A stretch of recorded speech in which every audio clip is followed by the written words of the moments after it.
पूरा पूरा वो मिट्टी में मिली हुई तस्वीरें भी दिखा रहे हैं जो पाकिस्तान से आ रही हैं। आप देखिए कैसे मिट्टी मिट्टी हो चुका है वो पूरा जो हेडक्वार्टर है बहावलपुर का, उसकी तस्वीरें हैं। इसके अलावा मुरीदके का भी विजुअल्स हमने आपको दिखाए हैं। अशरफ वानी भी हमारे साथ जुड़े हुए हैं, हिमांशु हैं, मंजीत नेगी हैं, जितेंद्र बहादुर सिंह हैं, साथ में रक्षा विशेषज्ञ के तौर पर विंग कमांडर सतीश शर्मा हमारे साथ जुड़े हुए हैं। ये तस्वीरें हम आपको दिखा रहे हैं। देखिए, भारतीय सेना, वायुसेना, नौसेना तीनों का ये संयुक्त ऑपरेशन था।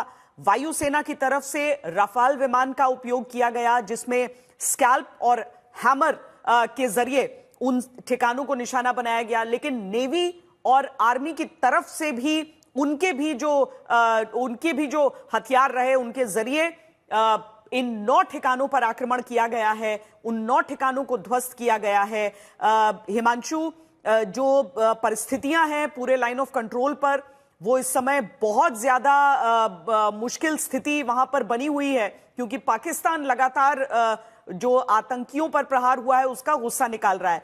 एक बात अच्छी जो भारत में नजर आ रही है, न केवल सरकार के मंत्री बल्कि जो बाकी विपक्षी दल भी हैं उनकी तरफ से भी जय हिंद की सेना और इस कार्रवाई पर खुशी और एकजुटता दिखाई जा रही है। हिमांशु, देखिए, बिल्कुल लालू प्रसाद यादव की तरफ से कहा गया है जय हिंद, और भारत माता की जय जो है चंद्रबाबू नायडू की तरफ से भी कहा गया है।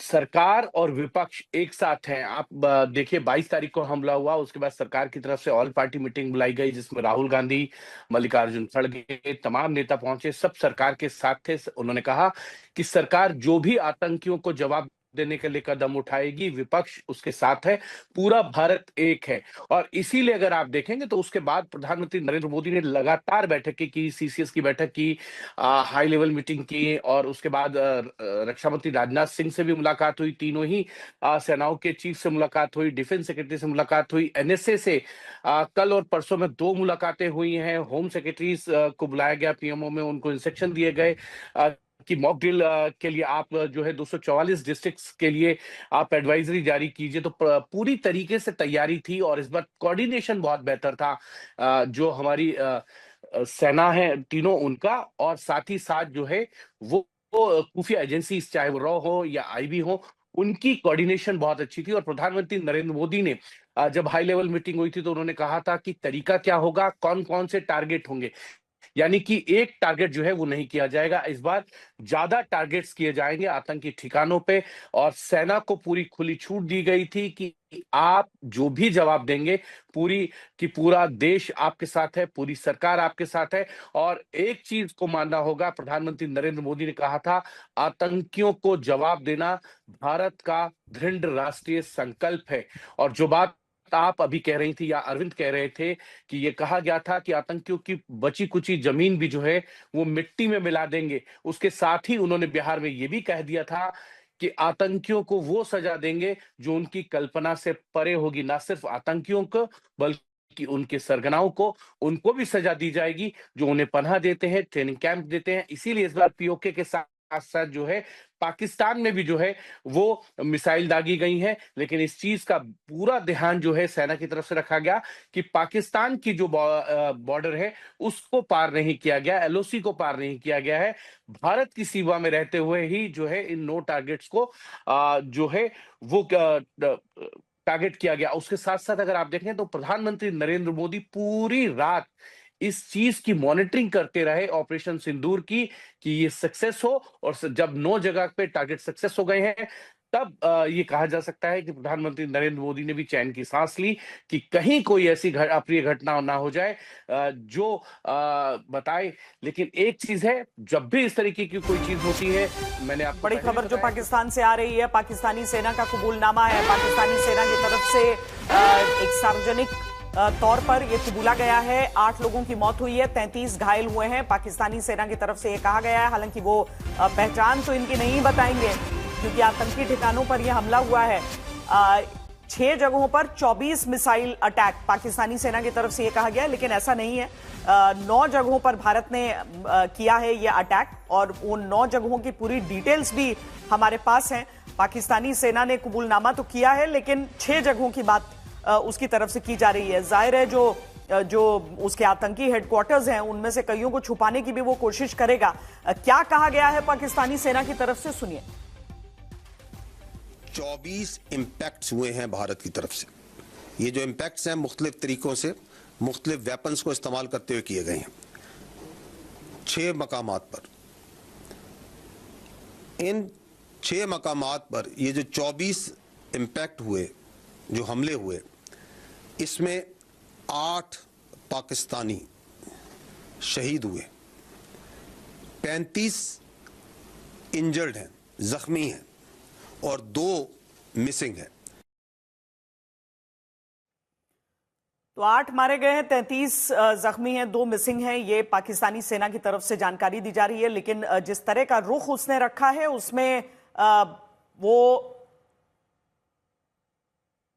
कतई इसे नहीं स्वीकार करेगा कि ये आतंकी ठिकाने हैं, पर भारत के पास वो सारी जानकारी कि कहां कहां पर आतंकी अड्डे रहे, कहां कहां पर ये आतंकी ठिकाने रहे, और उन सारी जगहों को निशाने पर लेकर और ध्वस्त किया गया है। जो 9 जगहें हैं, भारत ने उन सारी जगहों के बारे में भी हम आपको जानकारी दे दें। इनमें से जो 5 जगहें हैं वो पाक ऑक्यूपाइड कश्मीर में है और 4 जो हैं वो पाकिस्तान में है। विंको शर्मा, आप कुछ कहना चाह रहे थे? ये जो 4 पाकिस्तान में है श्वेता, इनको भी टारगेट किया गया है। तो ये जो बात कर रहे हैं 5 की, वो तो पीओके के अंदर ही है। और जहां तक ये कैंप है श्वेता, इनको आईएसआई के साथ में, मेरे साथ पाकिस्तान की सेना यूएन में भी थी, तो इनके जितनी सीआईडी हैं, ये आतंकवादियों की ट्रेनिंग नहीं होती है। इनके साथ रेगुलर आर्मी के रेंजर्स होते हैं और उनके साथ मिलकर की कंबाइंड ट्रेनिंग की जाती है। कारगिल वॉर में ये मना करते रहे कि हमने वहां पर जिहादी थे, आतंकवादी थे, लेकिन यही आर्मी का चीफ जो प्रेजेंट मुनीर है, इस आर्मी चीफ पाकिस्तान के मुनीर ने स्वीकारा है कि उस समय भी रेगुलर आर्मी के जो पाकिस्तान के जवान थे, सोल्जर्स थे, वो इनके साथ हर आतंकवादी की मुठभेड़ में शामिल रहे और वो उनकी क्वांटिटी 90% थी। ये जो जिहादीज के नाम पे बात कर रहे हैं, ये तो सिर्फ 10% आते हैं।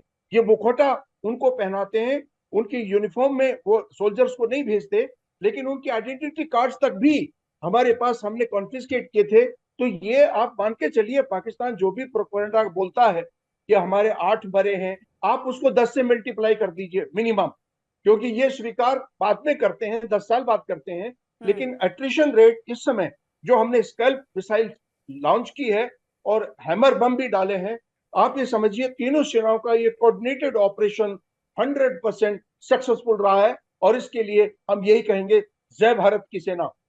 और इसके साथ जो एक मुजीराबाद के अंदर भी एक तैयबा नाम की मस्जिद है, उसको भी उड़ाया, जो कि आतंकवादियों का ठिकाना रहा है।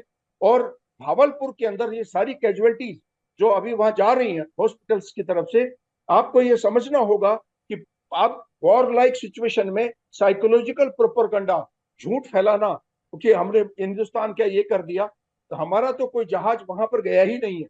और यहाँ रहते हुए टेक्नोलॉजी के साथ साथ जो हमने लॉटरिंग म्यूनिशंस का यूज किया है, स्मार्ट वेपन्स का यूज किया है, टेक्नोलॉजी का यूज किया है, और सबसे बड़ी बात, उनके एयर डिफेंस सिस्टम को क्रिपल्ड कर दिया, सीज कर दिया। That is the basic biggest victory. और इसीलिए हमारा ये एट्रिशन रेट हम पाकिस्तान की उन आतंकवादियों के ऊपर 100% क्लेम कर सकते। श्वेता।